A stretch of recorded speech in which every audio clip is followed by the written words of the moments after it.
Hi, my name's Lucy Phillips. I'm a singing teacher here at VoxBox. Now, one of the things that I get asked about a lot is how to control breath for singing. And it is really, really important. So I'm going to give you a little bit of a demonstration and explanation about breathing for singing here today. There's an awful lot of kind of myths and things being said about breathing that make it almost seem like it's this kind of mysterious kind of technique that you have to learn. But there's not really. There's the good news. So I'm sure a lot of you have heard about breathing to the diaphragm, which a lot of people say, but not a lot of people know what to do with that and what that means. So your diaphragm is kind of the squidgy bit in between your ribs here. So if you feel your ribs and you go into the middle here, that's your diaphragm there, and that's controlling the breathing. Now here's the really good thing. The good news is your diaphragm already knows how to breathe. Hooray! Yes, you were born with the knowledge of how to breathe. In fact, it was the very first thing that you did. So your diaphragm knows how to breathe. So we don't need to tell it how to breathe. It already knows. In fact, we need to get out of its way, because the problem is that most people try to control their diaphragm in order to breathe for singing. But that actually creates a problem, because you can't control your diaphragm. The diaphragm is what is called an involuntary muscle. So that basically means that we can't actually control it.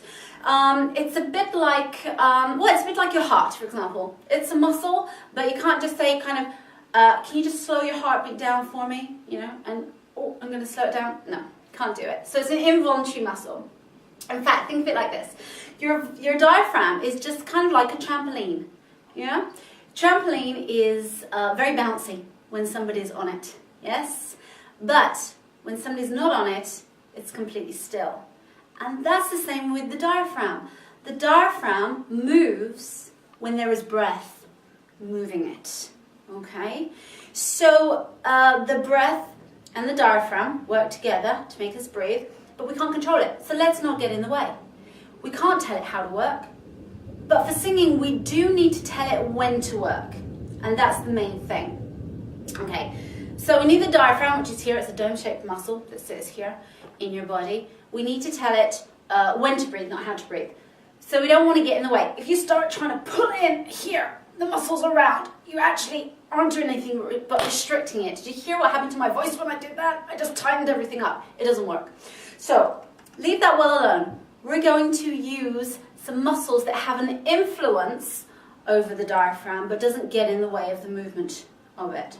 Okay? So here's what we're going to do. We're going to use your tummy muscles, your abdominal muscles, to help to influence the diaphragm and tell it when to breathe. Okay? So if you just want to put your hand here on your tummy so that you can find it. Now, an exercise that we're going to use, which is really going to help you to identify the muscles that are going to help you to control your breath, is if you produce a kind of a T and an S sound. So you're pushing the air out of your mouth, but you're also at the same time resisting the air pressure. So you're doing a T and an S. You're going to sound like a very angry snake. Okay? So if you go, now you should feel some contraction, a natural contraction going on just under the diaphragm here. Okay, try it again. Do you feel that?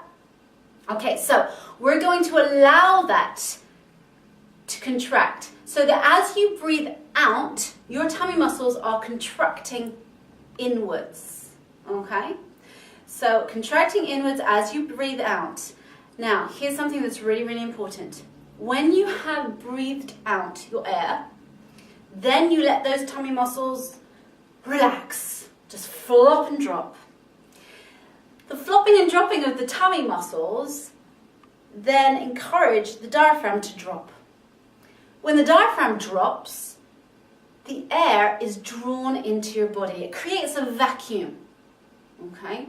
So we want this area to create the vacuum.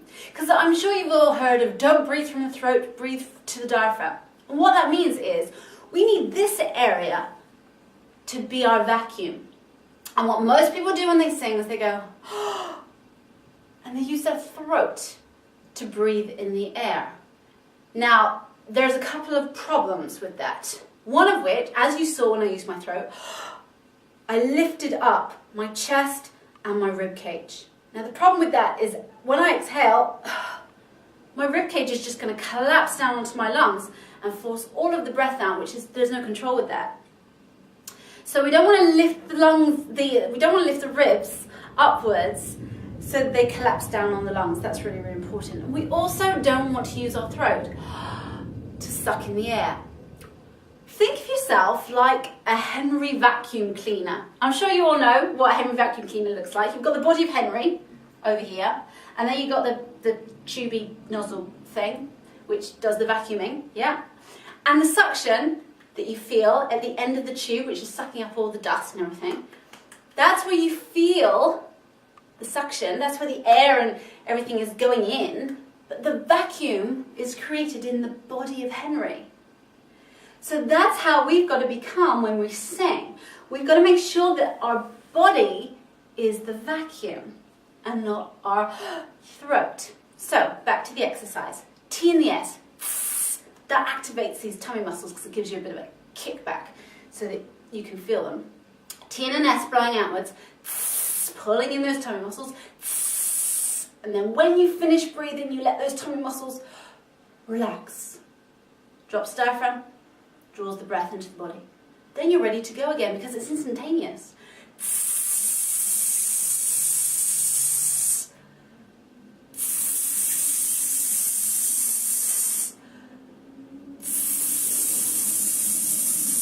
Now, when you've done that a few times, so you can really get the feel of that, so you're blowing out on the T and the S, feeling those tummy muscles come in, relaxing, which draws the breath in. And then we'll extend the exercise. We'll go on to something that doesn't give you so much help. So you've got to do it yourself. If you then just start to blow,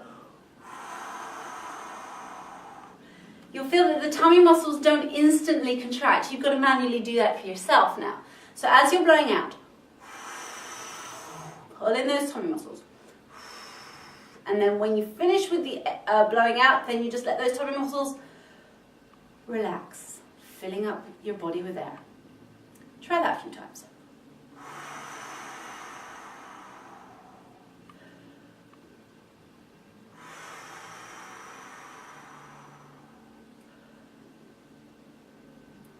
You now have a relaxed, controlled breath pressure as you sing.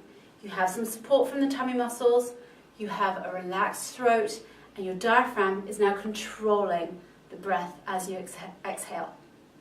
So this is the correct and useful way of breathing for singing.